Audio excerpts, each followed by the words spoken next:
മുക്കുവ കന്യകയായ സത്യവതിയിൽ ശന്തനു മഹാരാജാവിന് 2 പുത്രന്മാരുണ്ടായി, ചിത്രാംഗദനും വിചിത്രവീര്യനും. ശന്തനുവിന്റെ കാലശേഷം ചിത്രാംഗദൻ രാജാവായി. ഒട്ടേറെ രാജാക്കന്മാരെ യുദ്ധത്തിൽ തോൽപ്പിച്ച് തന്റെ രാജ്യത്തിന്റെ വിസ്തൃതി വർദ്ധിപ്പിച്ച ചിത്രാംഗദനുമായി ഒരിക്കൽ ചിത്രാംഗദൻ എന്നു തന്നെ പേരുള്ള ഒരു ഗന്ധർവൻ യുദ്ധത്തിന് വന്നു. 3 വർഷം നീണ്ടുനിന്ന യുദ്ധത്തിന്റെ അവസാനം സ്വന്തം മായാശക്തിയാൽ ചിത്രാംഗദൻ എന്ന ഗന്ധർവൻ സത്യവതി പുത്രനായ ചിത്രാംഗദനെ വധിച്ചു. ചിത്രാംഗദന്റെ മരണസമയത്ത് വിചിത്രവീര്യന് പ്രായപൂർത്തിയായിരുന്നില്ലെങ്കിലും ഭീഷ്മരുടെ ഉപദേശപ്രകാരം വിചിത്രവീര്യൻ രാജ്യഭരണം ഏറ്റെടുത്തു. പ്രായപൂർത്തിയായപ്പോൾ വിചിത്രവീര്യന്റെ വിവാഹം നടത്തുവാൻ ഭീഷ്മർ തീരുമാനിച്ചു. കാശി രാജാവിന്റെ 3 പുത്രിമാരായിരുന്നു അംബയും അംബികയും അംബാലികയും. അവരുടെ സ്വയംവരം നടക്കാൻ പോകുന്നു എന്ന വിവരമറിഞ്ഞ ഭീഷ്മർ ഉടൻ തന്നെ രഥത്തിലേറി കാശിയിലേക്ക് പുറപ്പെട്ടു. സ്വയംവര മുഹൂർത്ത സമയത്ത് കാശി രാജസന്നിധിയിലെത്തിയ ഭീഷ്മർ നേരെ സ്വയംവര മണ്ഡപത്തിലേക്ക് കയറിച്ചെന്ന് 3 രാജകുമാരിമാരെയും ബലമായി പിടിച്ച് തന്റെ തേരിൽ കയറ്റി. സ്വയംവരത്തിൽ എത്തിച്ചേർന്ന മിക്ക രാജാക്കന്മാരും ഭീഷ്മരെ എതിർത്തുവെങ്കിലും അവരെയെല്ലാം തോൽപ്പിച്ച് ഭീഷ്മർ രാജകുമാരിമാരെയും കൊണ്ട് ഹസ്തിനപുരിയിലെത്തി. കാശിരാജപുത്രിമാരിൽ മൂത്തവളായ അംബ സാല്വ രാജാവിനെ ഇഷ്ടപ്പെട്ടിരുന്നതുകൊണ്ടും അയാളെ ഭർത്താവായി മനസ്സാ വരിച്ചതിനാലും സാല്വനുമൊത്ത് ജീവിച്ചു കൊള്ളാൻ അനുമതി നൽകി ഭീഷ്മർ അംബയെ പറഞ്ഞയച്ചു. ഇളയവരായ അംബികയെയും അംബാലികയെയും തന്റെ സഹോദരനായ വിചിത്രവീര്യന് വിവാഹം ചെയ്തു കൊടുത്തു. അമിതമായ ദാമ്പത്യ സുഖങ്ങളിൽ മുഴുകിയിരുന്ന വിചിത്രവീര്യൻ 7 വർഷത്തെ ദാമ്പത്യ ജീവിതത്തിനു ശേഷം സന്തതികളൊന്നും ഉണ്ടാവാതെ മരിച്ചുപോയി.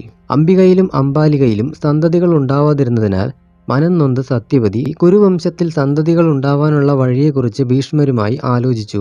സുന്ദരികളായ അംബികയെയും അംബാലികയെയും ഭാര്യമാരായി സ്വീകരിക്കാൻ ഭീഷ്മരോട് അവർ ആവശ്യപ്പെട്ടുവെങ്കിലും താൻ സത്യവതിയുടെ പിതാവായ ദാശമുഖ്യനിൽ നിന്നും നടത്തിയ ശപഥത്തിൽ നിന്നും വ്യതിചലിക്കാൻ ഭീഷ്മർ കൂട്ടാക്കിയില്ല. കുരുവംശം നിലനിർത്താൻ ഇനി എന്താണൊരു മാർഗം എന്ന് ചിന്തിച്ചിരുന്ന സത്യവതി പണ്ട് കടത്തുവഞ്ചിയിൽ വെച്ച് പരാശര മുനിയിൽ തനിക്കുണ്ടായ പുത്രൻ വേദവ്യാസന്റെ കാര്യം ഓർമ്മയിലെത്തി. സത്യവതി തന്റെ പുത്രനായ വ്യാസനെ മനസ്സിൽ ചിന്തിച്ച ഉടനെ തന്നെ വ്യാസൻ അവിടെ എത്തി. അമ്മയെ വന്ദിച്ച് കാര്യം തിരക്കി. അമ്മയുടെ ആഗ്രഹപ്രകാരം വ്യാസൻ തന്റെ സഹോദര പത്നിമാരായ അംബികയെയും അംബാലികയെയും പരിണയിച്ചു. വ്യാസൻ വിരൂപനും പ്രാകൃത വേഷക്കാരനുമായതിനാൽ അദ്ദേഹത്തോട് മാനസികമായി യാതൊരു അടുപ്പവും ഭാര്യമാർക്ക് തോന്നിയില്ല. അംബിക വ്യാസനെ സമീപിച്ചത് കണ്ണുകൾ ഇറുക്കി അടച്ചുകൊണ്ടായിരുന്നു. അതിനാൽ അവൾ പ്രസവിച്ച കുഞ്ഞ് ജന്മനാ അന്ധനായി തീർന്നു. ആ കുട്ടിയാണ് ധൃതരാഷ്ട്രർ. അംബാലികയാവട്ടെ മുനിയെ പ്രാപിച്ചത് വിളറി വെളുത്ത മുഖഭാവത്തോടെയായിരുന്നു.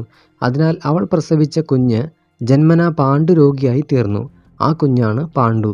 ജനിച്ച 2 കുട്ടികളിൽ ഒന്ന് അന്ധനും മറ്റൊന്ന് പാണ്ഡുരോഗിയുമായതിനാൽ യോഗ്യനായ ഒരു കുട്ടിയുണ്ടാവാൻ സത്യവതി അംബാലികയെ ഒരിക്കൽ കൂടി തന്റെ പുത്രനായ വേദവ്യാസന്റെ അടുക്കലേക്ക് അയച്ചു. വിരൂപനായ മഹർഷിയെ ഒരിക്കൽ കൂടി പ്രാപിക്കുവാനുള്ള വൈമനസ്യത്താൽ അംബാലിക ശൂദ്രസ്ത്രീയായ തന്റെ ദാസിയെ തനിക്ക് പകരം മഹർഷിയെ പ്രാപിക്കുവാൻ നിയോഗിച്ചു. തികഞ്ഞ അഭിമാനത്തോടും സന്തോഷത്തോടും കൂടിയാണ് ദാസി വേദവ്യാസനെ പ്രാപിച്ചത്. അതിനാൽ അവൾ പ്രസവിച്ച കുഞ്ഞ് അതിയോഗ്യനായി തീർന്നു. ആ കുഞ്ഞാണ് വിദുരർ. മാണ്ഡവ്യ മഹർഷി കാട്ടിൽ തപസ്സനുഷ്ഠിക്കുകയായിരുന്നു. അക്കാലത്തൊരിക്കൽ ചില കള്ളന്മാർ രാജകിങ്കരന്മാരെ ഭയന്ന് അവർ മോഷ്ടിച്ച മുതൽ മഹർഷി അറിയാതെ അദ്ദേഹത്തിന്റെ ആശ്രമത്തിൽ ഒളിപ്പിച്ചു.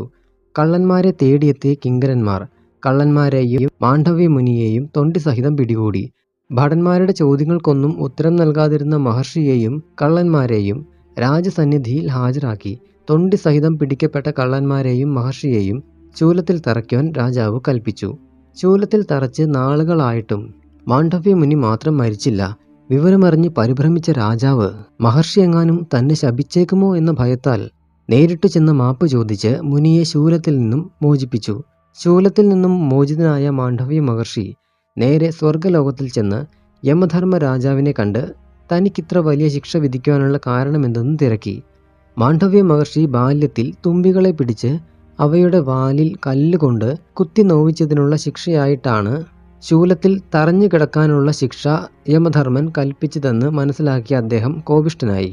തിരിച്ചറിവില്ലാത്ത കുട്ടികൾ ചെയ്യുന്ന കുറ്റങ്ങൾ പാപമായി ഒരിക്കലും കരുതുവാൻ പാടില്ലെന്നിരിക്കെ അർഹിക്കാത്ത കടുത്ത ശിക്ഷ എനിക്ക് വിധിച്ച നീ ഒരു ശൂദ്ര സ്ത്രീയിൽ മനുഷ്യനായി ഭൂമിയിൽ ജനിക്കട്ടെ എന്ന് ശപിച്ചു. മാണ്ഡവ്യ മുനിയുടെ ശാപത്താൽ മനുഷ്യജന്മമെടുത്ത യമധർമ്മ രാജാവാണ് അംബാലികയുടെ ശൂദ്രദാസിയിൽ വേദവ്യാസന് പിറന്ന പുത്രൻ വിദുരർ. ധൃതരാഷ്ട്രർക്കും പാണ്ഡുവിനും വിദുരർക്കും പ്രായപൂർത്തിയായി. ധൃതരാഷ്ട്രർ ജന്മന അന്ധനായതിനാൽ ഭീഷ്മർ പാണ്ഡുവിനെ രാജാവാക്കി. ഭീഷ്മരുടെ ഉപദേശപ്രകാരം അദ്ദേഹം രാജ്യം ഭരിച്ചു. ധൃതരാഷ്ട്രർ ഗാന്ധാര രാജാവിന്റെ പുത്രിയായ ഗാന്ധാരിയെ വിവാഹം ചെയ്തു. അന്ധനായ തന്റെ ഭർത്താവിനില്ലാത്ത സുഖം തനിക്കും വേണ്ടെന്ന് തീരുമാനിച്ച ഗാന്ധാരി തന്റെ കണ്ണുകൾ മൂടിക്കെട്ടി തനിക്കുള്ള കാഴ്ചശക്തി ഉപേക്ഷിക്കുകയുണ്ടായി. ശ്രീകൃഷ്ണന്റെ പിതാവായ വസുദേവരുടെ പെങ്ങളാണ് പൃഥ. ഇവരുടെ പിതാവിന്റെ സഹോദരിയെ വിവാഹം കഴിച്ചിരുന്ന കുന്തിഭോജൻ മക്കളില്ലാത്തതിനാൽ പൃഥയെ ദത്തെടുത്ത് വളർത്തി വന്നു. കുന്തിഭോജന്റെ വളർത്തുമകളായതിനാൽ പൃഥയെ കുന്തി എന്ന് വിളിച്ചു വന്നു. ഈ പൃഥയെയാണ് പാണ്ഡു മഹാരാജാവ് വിവാഹം കഴിച്ചത്. കൂടാതെ ഭീഷ്മരുടെ നിർദ്ദേശപ്രകാരം മാദ്രരാജാവായ ശല്യരുടെ സഹോദരി മാദ്രിയെയും പാണ്ഡു വിവാഹം ചെയ്തു. ദേവകൻ എന്ന ബ്രാഹ്മണന് ശൂദ്രസ്ത്രീയിൽ ജനിച്ച പുത്രിയെ ഭീഷ്മർ വിതുരരെ കൊണ്ടും വിവാഹം ചെയ്യിപ്പിക്കുകയുണ്ടായി.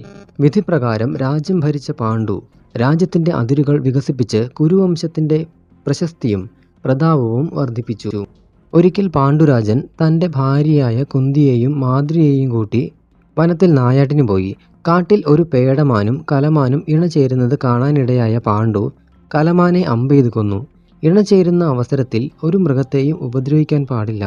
പാണ്ഡുവിന്റെ അമ്പേറ്റ് മരിച്ച മൃഗം കിന്തമൻ എന്നു പേരുള്ള ഒരു മഹർഷിയായിരുന്നു.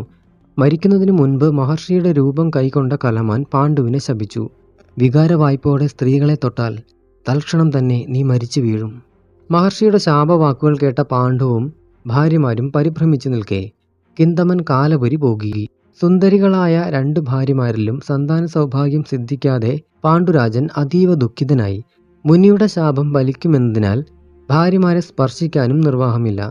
അതിനാൽ സിംഹാസനം ത്യജിച്ച് സന്യാസം സ്വീകരിക്കാമെന്ന് പാണ്ഡു തീരുമാനിച്ചു. ആ വാർത്ത കുന്തിയെയും മാദ്രിയെയും ദുഃഖത്തിലാഴ്ത്തി. അതിനാൽ ഭാര്യമാരോടൊത്ത് വാനപ്രസ്ഥം സ്വീകരിക്കുകയാണ് നല്ലതെന്ന് പാണ്ഡുവിന് തോന്നി. താൻ വാനപ്രസ്ഥം സ്വീകരിക്കുന്നുവെന്ന വിവരം ദൂതൻ വഴി ഹസ്തിനപുരിയിൽ അറിയിച്ച പാണ്ഡു കുന്തിയും മാദ്രിയുമൊത്ത് പല തീർത്ഥസ്ഥലങ്ങളും സന്ദർശിച്ച് ഒടുവിൽ വനപ്രദേശത്ത് ഒരാശ്രമം പണിത് അതിൽ താമസമാക്കി. തികഞ്ഞ തപോനിഷ്ഠയോടു കൂടിയാണ് പാണ്ഡുവും ഭാര്യമാരും ശതശൃംഗാശ്രമത്തിൽ കഴിഞ്ഞു വന്നത്. അവരുടെ തപോനിഷ്ഠയിൽ സന്തുഷ്ടരായ താപസന്മാർ പാണ്ഡുവിന് ഉത്തമരായ പുത്രന്മാർ ജനിക്കുമെന്ന് ആശീർവദിച്ചു. പക്ഷേ കിന്തമ മുനിയുടെ ശാപ പശ്ചാത്തലത്തിൽ തനിക്ക് മക്കളുണ്ടാകുന്നതെങ്ങനെ എന്നുള്ള പാണ്ഡുവിന്റെ ചോദ്യത്തിന് ബുദ്ധിപൂർവം ചിന്തിച്ചാൽ അതിനുള്ള മാർഗമുണ്ട് എന്നതായിരുന്നു താപസന്മാരുടെ മറുപടി. ദീർഘനേരം ചിന്തയിലാണ്ട പാണ്ഡു തന്റെ ആദ്യ പത്നിയായ കുന്തിയെ വിളിച്ചു പറഞ്ഞു, പൃഥേ, നമുക്ക് മക്കളുണ്ടാകുവാൻ വിഷമമാണെന്ന വസ്തുത നിനക്കറിയാമല്ലോ. മുനിയുടെ ശാപവാക്കുകൾ നീയും കേട്ടതല്ലേ. സന്താനങ്ങളില്ലെങ്കിൽ വംശം നിലനിർത്താൻ കഴിയില്ലെന്ന് മാത്രമല്ല, പിതൃക്കൾക്ക് പോലും ഗതി കിട്ടുകയില്ല. അതിനാൽ നമ്മളെക്കാൾ ശ്രേഷ്ഠരോ അല്ലെങ്കിൽ നമുക്ക് തുല്യരോ ആയവരെ നീ പ്രാപിച്ച് ഗർഭം ധരിക്കണം. പാണ്ഡുവിന്റെ അപേക്ഷ പാടെ നിഷേധിച്ചുകൊണ്ട് കുന്തി പറഞ്ഞു, അങ്ങ് എന്താണീ പറയുന്നത്? ഒരു പതിവ്രതയ്ക്ക് യോജിച്ചതാണോ അത്?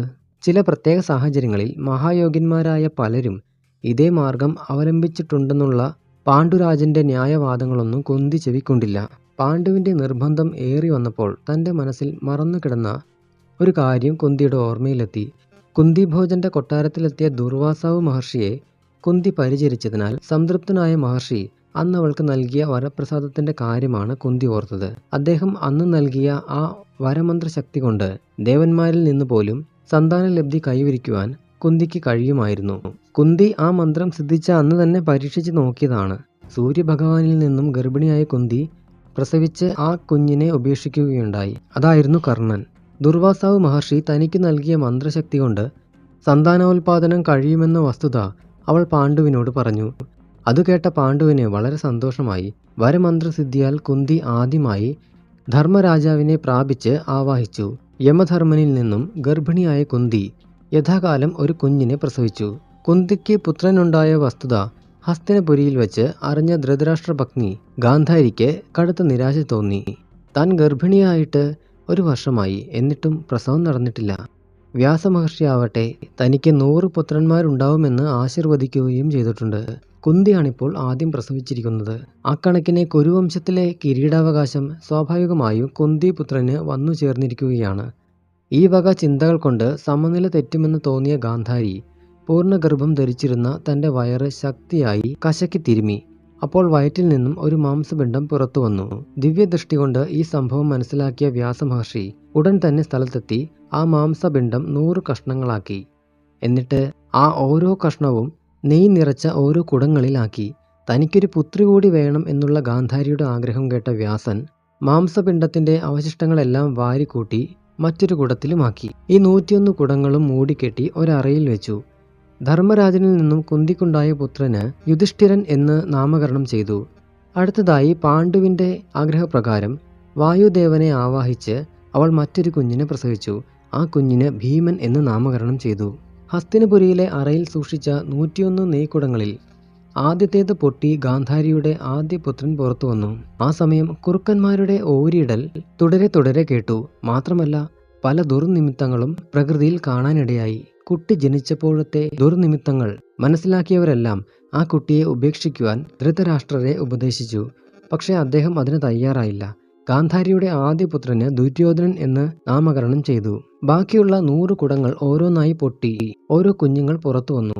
ധൃതരാഷ്ട്രർക്ക് 100 പുത്രന്മാരുണ്ടായി. ഏറ്റവും അവസാനം 101ാമത്തെ കുടവും പൊട്ടി. അതിൽ നിന്നും പുറത്തു വന്നത് പെൺകുഞ്ഞായിരുന്നു. ആ കുഞ്ഞിന് ദുശ്ശള എന്നാണ് പേരിട്ടത്. അങ്ങനെ ഗാന്ധാരി ധൃതരാഷ്ട്ര ദമ്പതികൾക്ക് 100 പുത്രന്മാരും ഒരു പുത്രിയുമായി 101 മക്കൾ ജനിച്ചു. ആയിടയ്ക്ക് ഗാന്ധാരിയുടെ പരിചാരകയായിരുന്ന ഒരു വൈശ്യകന്യകയിൽ ധൃതരാഷ്ട്രർക്ക് മറ്റൊരു പുത്രൻ കൂടി ജനിച്ചു. ആ കുഞ്ഞിന് യുയുത്സു എന്ന നാമകരണം നടത്തി. യുധിഷ്ഠിരനെയും ഭീമനെയും പുത്രന്മാരായി ലഭിച്ച പാണ്ഡുവിന് അതിപ്രതാപിയായ ഒരു മകൻ കൂടി ഉണ്ടായാൽ കൊള്ളാമെന്ന് മോഹമുദിച്ചു.